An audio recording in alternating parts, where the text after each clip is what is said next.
qu'on va faire? On va survivre. Il y a quelque chose d'assez fascinant dans le retour de David Robert Mitchell après avoir marqué le cinéma indépendant avec It Follows, puis livré avec Under the Silver Lake, une œuvre aussi étrange que fascinante. Le réalisateur disparaît pendant 8 longues années avant de revenir avec un blockbuster à 85 millions de dollars, mettant en scène des dinosaures dans une banlieue américaine des années 80. Sur le papier, difficile de ne pas être intrigué. Imaginez Jurassic Park sans parc, la 4e dimension sans véritable explication, une pincée de Super 8, quelques réminiscences de Poltergeist et cette fameuse ADN Amblin qui a marqué toute une génération de spectateurs. Ajoutez Anna Thaoué, Ewan McGregor, une musique de Michael Giacchino et J.J. Abrams à la production, et vous obtenez l'un des projets les plus curieux de cet été cinématographique. Mais derrière cette promesse particulièrement séduisante, la fin d'Oak Street est surtout un film profondément partagé entre deux ambitions. Celle de David Robert Mitchell, cinéaste habitué à détourner les codes du fantastique et de l'horreur, et celle d'un blockbuster hollywoodien qui doit rester accessible au plus grand nombre. Alors, 8 ans après Under the Silver Lake, David Robert Mitchell a-t-il réellement réussi son passage au grand spectacle ? La fin d'Oak Street. La fin d'Oak Street nous emmène dans une banlieue américaine des années 80. Oak Street est un quartier résidentiel parfaitement ordinaire, composé de maisons pavillonnaires, de familles américaines et de voisins qui semblent vivre dans un petit cocon à l'écart du monde. Au centre de cette histoire, nous retrouvons la famille Platt. Greg et Denise tentent tant bien que mal de maintenir leur couple à flot, tandis que leurs enfants grandissent dans un environnement qui semble encore parfaitement sécurisé. Jusqu'au jour où un mystérieux phénomène cosmique bouleverse complètement leur réalité. Oak Street est littéralement arraché à son époque et transporté des millions d'années dans le passé, au beau milieu d'un environnement préhistorique où l'homme n'a absolument rien à faire. Très rapidement, les habitants comprennent que quelque chose ne tourne pas rond. Les communications sont coupées, le quartier est isolé et surtout quelque chose rôde à l'extérieur. Des dinosaures, et pas seulement quelques petites créatures inoffensives destinées à faire sourire les enfants. Ici, les habitants découvrent une faune préhistorique véritablement dangereuse qui transforme progressivement leurs maisons, leurs jardins et leurs rues en territoire de chasse. Le principe est donc extrêmement simple. Comment survivre lorsque votre quartier pavillonnaire devient soudainement une jungle préhistorique? Et c'est précisément cette idée qui constitue la plus grande force et finalement la plus grande faiblesse du film. Ce qui frappe immédiatement devant la fin d'Oak Street, c'est à quel point le film semble éloigné du cinéma que David Robert Mitchell nous avait proposé jusqu'ici. Avec It Follows, le réalisateur avait transformé les rues américaines en espace de paranoïa permanente. Avec Under the Silver Lake, il plongeait Los Angeles dans un gigantesque labyrinthe de symboles, de conspirations et d'obsessions. Ici, il abandonne en apparence cette étrangeté pour réaliser un véritable film d'aventure grand public. Mais en réalité, Mitchell n'a pas complètement abandonné ses obsessions. Il les a simplement déplacées. Dans It Follows, le quotidien devenait progressivement inquiétant, une rue familière pouvait soudainement devenir menaçante, un espace que l'on pensait parfaitement connaître cachait quelque chose. Dans la fin d'Oak Street, le principe est poussé encore plus loin. Le quartier lui-même reste identique, mais tout ce qui l'entoure a changé. Les maisons sont toujours là, les voitures sont toujours garées dans les allées, les pelouses sont toujours parfaitement entretenues, mais le monde autour a disparu. Et c'est probablement là que le film est le plus intéressant. Mitchell reprend directement les codes du cinéma fantastique américain des années 70-80. Poltergeist, The Twilight Zone, E.T., Les Goonies, Gremlins, mais aussi évidemment Jurassic Park, Super 8, sont présents en permanence dans l'ADN du long métrage. La présence de J.J. Abrams à la production renforce évidemment cette impression. Abrams a toujours été un héritier revendiqué de Spielberg. Super 8 était déjà une immense déclaration d'amour au cinéma de l'enfance et au fantastique des années 80. Avec la fin d'Oak Street, on a presque l'impression de voir David Robert Mitchell réaliser un film de Spielberg après avoir été lui-même nourri par les hommages de J.J. Abrams au cinéma de Spielberg. Le serpent se mord donc un petit peu la queue. Et cette nostalgie fonctionne jusqu'à un certain point. Heureusement, le film peut compter sur deux acteurs qui donnent beaucoup plus de relief à leurs personnages que ne laisse parfois penser le scénario. Anne Hathaway et Ewan McGregor forment un couple particulièrement convaincant. Leur relation est déjà fragilisée lorsque les dinosaures débarquent et le scénario utilise cette crise familiale comme un miroir de la catastrophe extérieure. Le problème, c'est que certaines discussions entre les parents s'étirent parfois un petit peu trop. Il arrive que leurs problèmes conjugaux paraissent artificiellement placés au milieu d'une situation où, rappelons-le, des prédateurs de plusieurs tonnes circulent dans les rues. Mais l'alchimie entre Anne Hathaway et Ewan McGregor fonctionne. Anne Hathaway livre d'ailleurs une performance volontairement très expressive. Certaines de ses réactions pourront sembler excessives, mais elles correspondent parfaitement au ton parfois démesuré du film. Elle accepte complètement le registre dans lequel Mitchell veut l'emmener. Ewan McGregor est lui aussi particulièrement convaincant dans le rôle d'un père dépassé par les événements, mais déterminé à protéger les siens. Les deux jeunes acteurs, Maisie Stella et Christian Convery, apporte également beaucoup d'énergie au récit. Il représente évidemment le regard enfantin sur cette aventure, mais le film évite heureusement de les transformer en simples mascottes. Et puis, il y a un élément qui m'a particulièrement marqué, la séquence de la discussion dans le salon. Mitchell utilise un plan où l'un des deux personnages est filmé de profil, tandis que l'autre apparaît de face, permettant de conserver simultanément les deux présences dans le même cadre. C'est un détail, mais c'est exactement dans ce genre de détail que l'on retrouvait le réalisateur de It Follows. Ce fameux travail sur la profondeur du cadre, sur ce qui se passe au premier plan comme à l'arrière-plan, est l'une des véritables signatures visuelles du film. Mais au final, ce qu'on peut retenir, ce sont les dinosaures. Et heureusement, parce qu'on était quand même venu pour ça. Les dinosaures sont particulièrement réussis. Le choix de leur donner parfois des plumes permet notamment au film de se démarquer visuellement des créatures que nous avons l'habitude de voir dans la saga Jurassic Park. Mais surtout, Mitchell ne les traite pas systématiquement comme des attractions. Ils sont des animaux. Ils chassent, ils observent, ils se déplacent et ils peuvent surgir à n'importe quel moment. C'est lorsque le film exploite cette approche que l'attention fonctionne le mieux. Certains jumpscares sont particulièrement efficaces et plusieurs séquences jouent intelligemment avec ce que le spectateur ne voit pas. Un dinosaure peut apparaître au fond du cadre pendant qu'un personnage continue son activité sans se rendre compte du danger. Le problème, c'est que les magnifiques environnements préhistoriques sont finalement assez peu exploités. On nous promet un monde jurassique, mais le film reste très souvent enfermé dans Oak Street. C'est cohérent avec le concept, certes, mais frustrant lorsqu'on voit la beauté des décors et des créatures.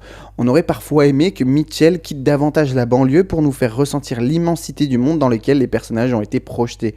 Le gigantisme aurait également pu être beaucoup plus travaillé. Spielberg savait parfaitement comment filmer un humain face à un animal gigantesque. Ici, les rapports d'échelle sont parfois moins impressionnants qu'ils ne devraient l'être. Et c'est dommage parce que le potentiel était énorme. La mise en scène reste malgré tout l'une des belles réussites du long métrage. Mitchell comprend parfaitement que la peur ne vient pas toujours de ce que l'on montre, elle vient parfois de ce qu'on laisse dans le cadre. Une menace peut se trouver derrière une fenêtre, sur un toit ou simplement au fond d'un jardin. Et c'est cette utilisation de l'arrière-plan qui permet à certaines scènes de réellement fonctionner.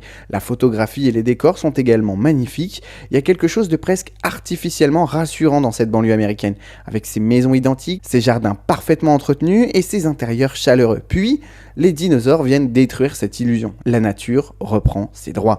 Et derrière le divertissement, c'est probablement l'une des idées les plus intéressantes du film. Oak Street représente une forme de cocon américain, un espace sécurisé, organisé, contrôlé, puis soudainement, tout ce contrôle disparaît. Les habitants ne sont plus des propriétaires, des salariés, des parents ou même des voisins. Ils deviennent des proies. C'est là que le film tente également de parler de la peur contemporaine. La peur de perdre son emploi, la peur de voir sa situation familiale s'effondrer, la peur économique, la peur d'un monde que l'on ne contrôle plus. Le problème, c'est que cette dimension sociale reste assez maladroitement intégrée au récit. Certaines discussions sur le travail ou l'avenir du couple paraissent presque déconnectées de ce qui se passe autour d'eux. Et c'est dommage, parce que le parallèle entre les petites angoisses du quotidien et une véritable menace existentielle aurait pu donner au film une profondeur supplémentaire. Le principal problème de la fin d'Oak Street vient finalement de son écriture. Le concept est excellent, mais le scénario ne sait pas toujours quoi en faire. Plusieurs idées apparaissent puis disparaissent sans véritable conclusion. Le harcèlement du jeune garçon, certaines intrigues secondaires, les phénomènes géologiques ou encore plusieurs éléments liés à cette anomalie temporelle semblent parfois introduits uniquement pour alimenter le récit avant d'être rapidement abandonnés. Les personnages restent également assez archétypaux. On comprend leur fonction dans l'histoire, mais on ne ressent pas toujours suffisamment leur individualité. Et cela devient problématique lorsque le film veut provoquer de véritables émotions. Certaines scènes sont censées être bouleversantes, mais elles ne le sont pas toujours parce que l'écriture n'a pas suffisamment préparé le terrain. Le rythme est globalement correct, mais quelques longueurs apparaissent notamment dans les dialogues entre les parents. Le film prend parfois beaucoup de temps pour revenir sur des conflits qui semblent moins importants que ce qui se passe littéralement à quelques mètres de leur maison. C'est un choix narratif défendable, mais pas toujours convaincant, et surtout certaines situations deviennent franchement artificielles. Les enfants qui sortent dans la rue alors qu'on leur demande précisément de rester à l'intérieur, uniquement à cause du chien, constitue un exemple assez parlant. On comprend parfaitement pourquoi le scénario a besoin qu'il sorte, mais on voit venir la catastrophe à plusieurs kilomètres. Le film aurait pu trouver une manière plus naturelle de provoquer cette situation. À partir de maintenant, on rentre évidemment dans la partie spoiler, donc évidemment, si vous n'avez pas vu le film, Fuyez, pauvre fou! à partir de maintenant, nous allons parler de la fin du film. Et c'est probablement ici que la fin d'Oak Street devient la plus discutable. La mort du père est probablement l'une des scènes les plus brutales du film. Et paradoxalement, elle fonctionne plutôt bien. La course-poursuite est très bien mise en scène, le garçon coincé dans le cabanon, sa sœur qui tente de l'aider à sortir par la fenêtre, puis la mère qui attire le prédateur vers le parvis d'une maison. Tout cela crée une véritable montée en tension. Le premier coup de marteau porté par le père fonctionne parfaitement. Le deuxième, capable à lui seul de mettre complètement à terre le dinosaure, m'a en revanche légèrement fait sourire. On est clairement dans le miracle cinématographique. Mais la mort elle-même est particulièrement brutale et sanglante. Et c'est une excellente idée. Le problème, c'est que le film nous prépare énormément à cette disparition. En regardant attentivement certaines scènes et notamment les bandes annonces, on comprend assez rapidement que le personnage risque de ne pas aller jusqu'au bout. La scène aurait donc pu être beaucoup plus surprenante, mais surtout tout cela est ensuite remis en question par la conclusion. Le film nous explique finalement que les personnages peuvent revenir quelques minutes avant le drame grâce à cette anomalie temporelle. On se retrouve alors dans une logique qui rappelle évidemment Interstellar. Les protagonistes retournent dans le passé, environ 15 minutes avant les événements catastrophiques, afin de modifier leur destin. Et c'est là qu'intervient la question du paradoxe temporel. Pourquoi la mère et les enfants ne sont-ils pas simplement sauvés eux aussi ? Tout simplement parce que deux versions identiques d'une même personne ne peuvent théoriquement pas coexister au même endroit et au même moment sans créer un paradoxe. La famille doit donc continuer à vivre son propre cycle, tandis que les personnages revenus dans le passé peuvent empêcher certaines morts. Cela laisse d'ailleurs une question intéressante. Est-ce réellement la fin du cycle ou simplement le début d'une nouvelle boucle temporelle ? Le film ne répond pas complètement à cette interrogation. Et cette ambiguïté aurait pu être passionnante si le reste de la conclusion avait été plus solide. Malheureusement, le retour des personnages réduit une partie de l'impact émotionnel, dont la mort du père. Le film avait enfin osé briser les codes de la famille nucléaire traditionnelle, puis il revient presque immédiatement en arrière. C'est précisément le genre de décision qui donne l'impression que le studio n'a pas voulu prendre le risque d'assumer pleinement les conséquences de son propre récit. Autre exemple particulièrement étrange, cet énorme ver facilement long de plusieurs mètres qui traverse littéralement la maison de fond en comble sans que personne ne semble réellement s'en apercevoir. À ce stade, il faut accepter le fonctionnement complètement fou du film, mais cela illustre aussi les limites de son écriture. Enfin, la scène sur le toit de la bibliothèque fonctionne mieux. L'idée de compter pour déterminer le moment exact où la bulle temporelle apparaît est très amusante. Mais là encore, on comprend immédiatement que l'un des personnages va forcément rater son timing. Le suspense est donc davantage mécanique qu'émotionnel. C'est finalement ce qui résume le mieux la fin d'Oak Street. Le film veut être plusieurs choses à la fois, un blockbuster familial, un film d'aventure, un film horrifique, une lettre d'amour au cinéma de Spielberg, une réflexion sur la famille américaine, une histoire de voyage temporel, et parfois ces différentes identités fonctionnent parfaitement ensemble, parfois elles se marchent un peu dessus. La musique de Michael Giacchino illustre parfaitement cette contradiction. Elle est magnifique, parfaitement orchestrée et possède cette dimension immédiatement reconnaissable du grand cinéma d'aventure américain, mais elle est aussi tellement présente qu'elle peut parfois donner l'impression d'être dans une attraction de parc à thème. Au lieu de laisser certaines scènes respirer, la musique nous indique constamment ce que nous sommes censés ressentir, et cela affaiblit parfois l'attention. C'est dommage, parce que David Robert Mitchell possède justement un cinéma qui sait normalement créer de l'inquiétude avec beaucoup moins d'artifice. Il serait évidemment possible de surinterpréter la fin d'Oak Street. Le film peut être lu comme une métaphore de la fin d'une certaine insouciance américaine. Une famille pense vivre dans un environnement protégé, puis le monde extérieur fait brutalement irruption. Les dinosaures deviennent alors une représentation très simple de ce que l'être humain ne contrôle pas. Le changement climatique, les crises économiques, les bouleversements sociaux, les transformations politiques ou simplement la disparition progressive d'une époque où l'on pouvait encore croire que le monde était prévisible. Tout cela peut fonctionner clichés, mais le film ne cherche jamais véritablement à développer ses idées. Et finalement, c'est peut-être mieux ainsi. La fin d'Oak Street reste avant tout un divertissement. Il n'a pas besoin de devenir une dissertation philosophique pour fonctionner. Son intérêt vient surtout de cette opposition entre un monde parfaitement organisé et une nature qui reprend brutalement ses droits. Et sur ce terrain-là, le film possède quelques très belles idées. Il faut également parler du contexte économique. La fin d'Oak Street représente un pari assez important pour la Warner. Le film dispose d'un budget annoncé autour de 85 millions de dollars et le studio espère un démarrage compris entre 18 et 23 millions de dollars au box-office américain.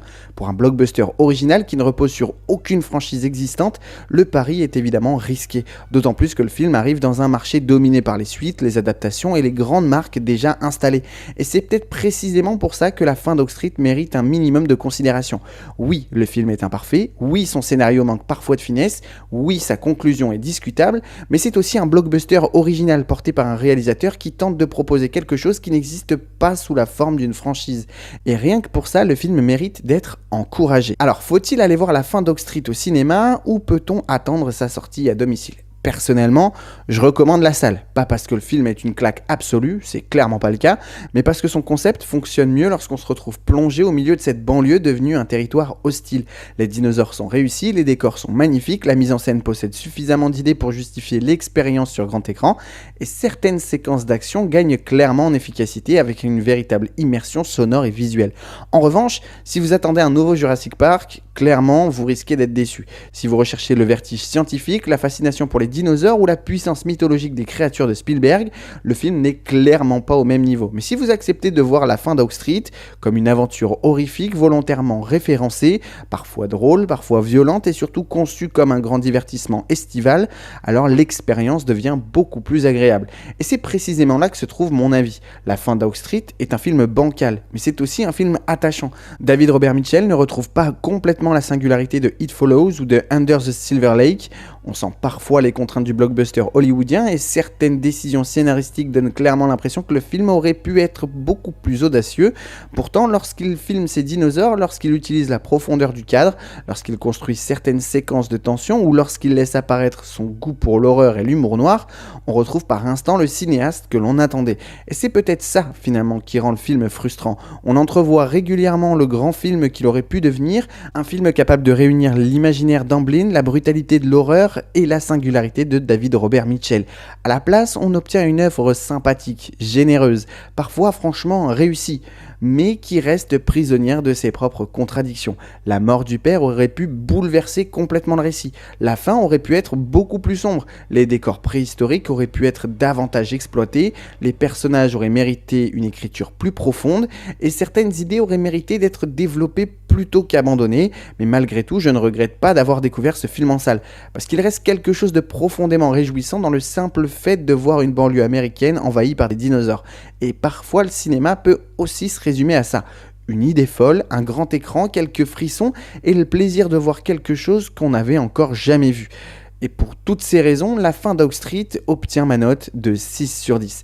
Un film imparfait mais suffisamment original et généreux pour mériter sa place dans les salles. Alors, si vous êtes curieux, si vous aimez les dinosaures, les films Amblin et les aventures fantastiques un peu décalées, vous pouvez lui donner sa chance. Si vous cherchez un nouveau Jurassic Park, en revanche, économisez votre ticket. Et moi, je vous donne rendez-vous très prochainement sur la chaîne pour une nouvelle critique, puisque nous parlerons cette fois de Juste pour une nuit.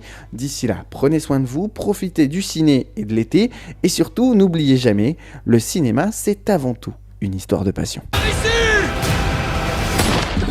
Courage!